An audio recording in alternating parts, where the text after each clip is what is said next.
It is a little after 5 p.m.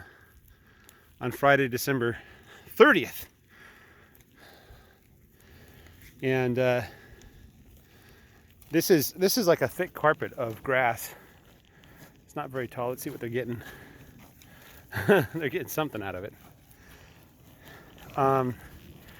The green stuff that was growing in between the grass has turned yellow.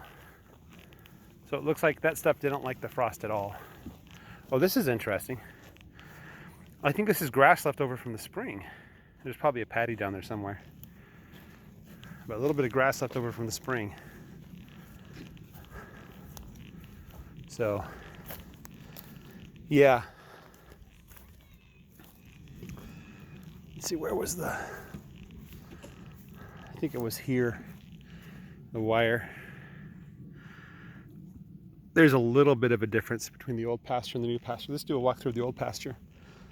Oh boy, the patties are a little bit too watery for my liking. The doctor prescribes more roughage, more dead, dry grass. This one's not too bad, you know. This one's a little bit too watery. This one's too watery too. It's not like so watery that I'm gonna do an emergency fix, but you can tell they're eating a lot more fresh grass. See, this patty's almost perfect right here. That one's a little bit too dry. This one's too watery. This one's pretty good too. You can see they're actually tearing into the soil here. They're ripping up the grass, which I don't know if that's bad or good. We'll see what happens. I did notice that from about 2.5 weeks ago, we had a lot of trampling and the soil was greatly disturbed. So I noticed that there's nothing really growing over there right now.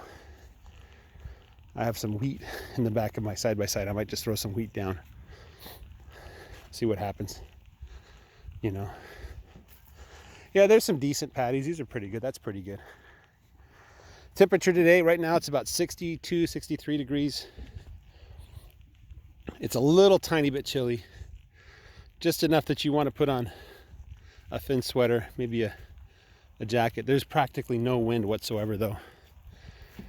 It's just a calm, quiet day. We did get a little bit of rain today. I can tell because the troughs had some water in them. So, yeah.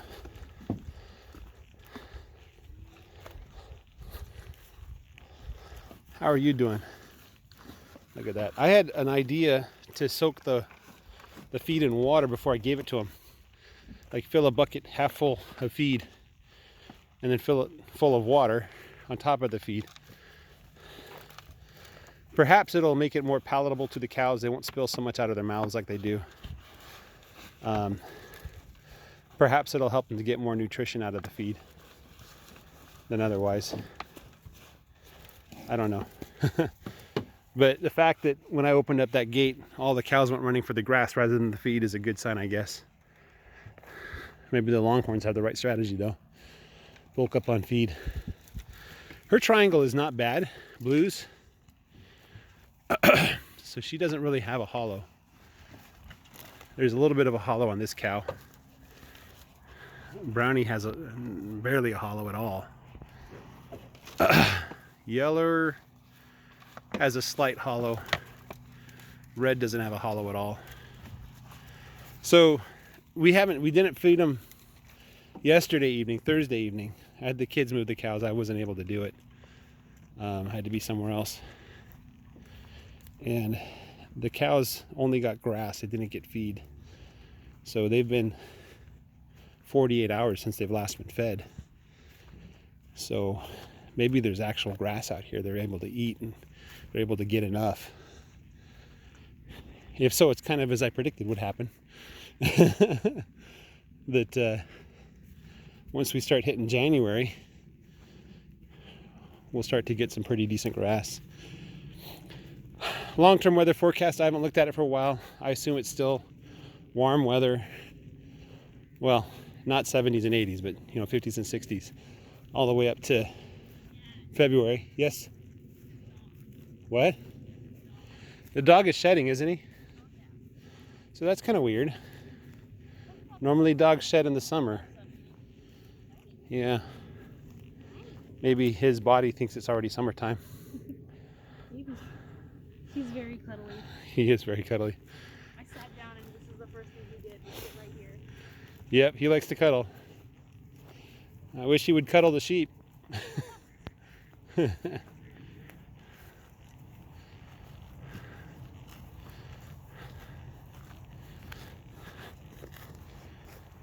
Anyway, so maybe the cows are getting enough grass.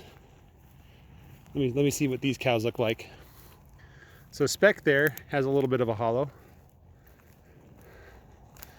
Droopy ears number 10, she's a little bit hollow. Blackie's hollow. That calf is hollow. That's not good for a calf to be hollow. This calf has a little hollow as well.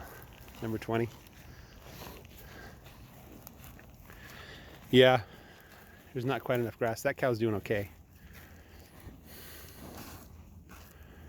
I should probably figure out which ones to keep at the beginning of spring and sell the rest. So take the best heifers, the ones that kept the most condition throughout the winter, and keep them on. Maybe look at their moms too and see how their moms did. And if their moms did well and they did well, that's a keeper for my land. That's a cow that's suitable for my grass. I do need to know, remember that keeping a heifer means getting rid of a cow. You know, probably not this year, but definitely next year. When, if I keep a bunch of heifers, I can't have too many cows on the grass, otherwise I overgrazed again. That's something to think about. Red's a meanie. Well, the cows all look pretty good. They're not the fattest cows. They're not the best cows, but they're alive, and that's what's important right now, is to stay alive in the winter. And come June, I plan to breed them all. And several of the heifers should be old enough to breed at that time. So, and I'm thinking either keep a bull, but I was more along the lines of thinking that, you know, keep the bull because we have to have 2 herds anyway for the steers I want to raise. And the calves, I need to break the calves out and feed them. Bring them up to market weight. Maybe I will just keep a bull. So I got to figure out what bull to keep, and then which heifer, 1 or 2 heifers to keep, and then see if I want to keep all the cows or if I want to get rid of a couple, and then we're going to sell the rest. And then at some point I need to wean them all. I think they're all old enough to be weaned, definitely by March. I got to figure out the sale date when I want to sell all these guys, you know, but wean them all, probably get them sold off the land by June, you know, because summer's going to be hard. Maybe that's what I'll do. Thin the herd in June, bring in the bull to breed them all, or keep the bull. I don't know. I'll have to figure it out. Anyway, all right, guys, thanks for watching. Have a great day. This is number 21, by the way. She's always fat. Have a great day. Bye-bye.